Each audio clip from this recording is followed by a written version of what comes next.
I had my first seizure when I was 9 months old. It was the result of a very high fever. My fever reached 106, 107, and they packed my body in ice and even had told my parents I only had a short time to break the fever or I might pass away. Everybody doesn't like shots. Hadley Jo is my daughter. She was diagnosed at age 2 with epilepsy. She was actually sitting on my lap when she had her first seizure. She just looked lifeless. She wasn't breathing. I couldn't see her chest rising. I couldn't hear her breath sounds. And her eyes were all rolled in the back of her head, and I really thought I'd lost her. And I prayed to God, please don't take her. I'm supposed to go first. Epilepsy can be a very lonely disease for a family. And I think my family experienced that.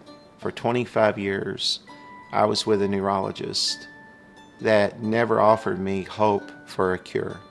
He would tell my parents that Timmy is having a seizure a day. We're getting very good seizure control with the medications that he's on. So all that my parents knew and all that I knew for those 25 years was this is as good as it can get. Not all seizures look the same, present the same.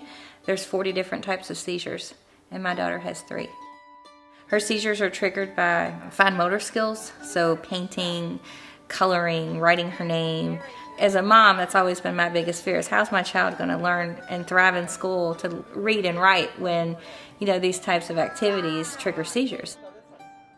This consumes me, and it consumes our family. It's with us every day, so we have to get through life every day facing the epilepsy challenges. And I think what's hard for me as a mom is that I don't want to see her struggle, and I see her struggle.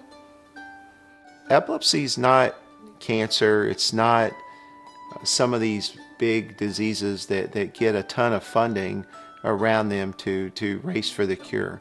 We're a smaller, not talked about disease that requires intentional people to bring awareness to the disease.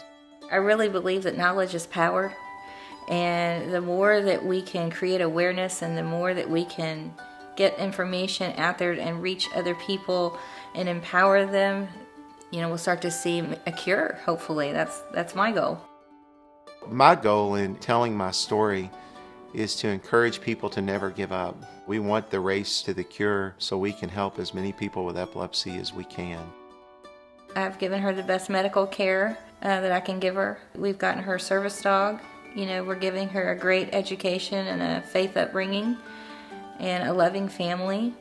And I have to sleep at night knowing that I've done what I can do. And the rest is in God's hands. Hey, Hadley Jo, I love you to the roses. No. No? No, you don't. You love me to the daisies and not me. I love you to the daisies.